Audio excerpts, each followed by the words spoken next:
അപ്പോൾ അന്നത്തെ ദിവസം രാത്രി 10:30 ആകുമ്പോൾ തന്നെയാണ് കേട്ടോ നമ്മുടെ ട്രിപ്പ് സ്റ്റാർട്ട് ചെയ്തത്. ഫസ്റ്റ് ടൈമാണ് ഞങ്ങൾ ഇങ്ങനെ ഒരു ഫാമിലി ട്രിപ്പ് പോകുന്നത്. അതായത് ഞങ്ങളുടെ ഫാമിലി എൻ്റെ മാരേജിന് മുന്നൊക്കെ ഞങ്ങൾ അച്ഛനും അമ്മയൊക്കെ ആയിട്ട് കുറേ ട്രിപ്പൊക്കെ പോയിട്ടുണ്ടെങ്കിലും ഇത് നമ്മുടെ ഫാമിലിയൊക്കെ ആയിട്ട് എല്ലാവരുമായിട്ട് ആദ്യമായിട്ടാണ് കേട്ടോ ട്രിപ്പ് പോകുന്നത്. അതുകൊണ്ട് തന്നെ വലിയൊരു എക്സൈറ്റ്മെൻറ്റ് ഉണ്ടായിരുന്നു. ഡ്രൈവർ ചേട്ടന് വീടിന് അകത്തോട്ടുള്ള വഴി അറിയാത്തതുകൊണ്ട് അപ്പൂസുമായിട്ട് കൂട്ടിയിട്ട് വരികയാണ് കേട്ടോ ചെയ്തിട്ടുണ്ടായിരുന്നത്. പിന്നെ നമ്മൾ ഇവിടെ നിന്ന് എല്ലാവരും കയറിയ ശേഷം പിന്നെ എല്ലാവരും കയറാനുണ്ടായിരുന്നത് പുതുശ്ശേരി എന്നാണ്. നമ്മുടെ അനിയത്തിമാരൊക്കെ അവിടെയാണ്. അപ്പോൾ അവരെ എടുക്കാനായിട്ട് നമ്മൾ അങ്ങോട്ടാണ് കേട്ടോ പോയത്. അങ്ങനെ അവിടെ എത്തി എല്ലാവരും വണ്ടിയിലോട്ട് കയറി കഴിഞ്ഞ ശേഷം ചെറുതായിട്ടൊരു പൂജ ഉണ്ടായിരുന്നു. നാരങ്ങയൊക്കെ വെച്ചിട്ട് വണ്ടി എടുക്കുന്നതിന് മുന്നേ ഒന്ന് പ്രാർത്ഥിച്ചിറങ്ങിയായിരുന്നു. അപ്പോൾ ഇവരൊക്കെയാണ് നമ്മുടെ ട്രിപ്പിൽ കൂടെ ഉള്ള ആൾക്കാർ കേട്ടോ.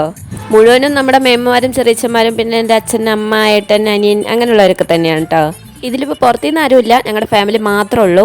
അപ്പോൾ നമ്മൾ മൂന്നാറും എറണാകുളവും അങ്ങനെയാണ് കേട്ടോ പ്ലാൻ ചെയ്തിരിക്കുന്നത്. 2 ദിവസത്തെ ട്രിപ്പാണേ. അപ്പോൾ എന്തായാലും അടിച്ച് പൊളിച്ചൊരു ട്രിപ്പാണ്. ഇതിൻ്റെ ബാക്കി വിശേഷങ്ങളായിട്ട് അടുത്ത വീഡിയോയിൽ കാണാം. അപ്പോൾ ശരി എന്നാൽ പിന്നെ.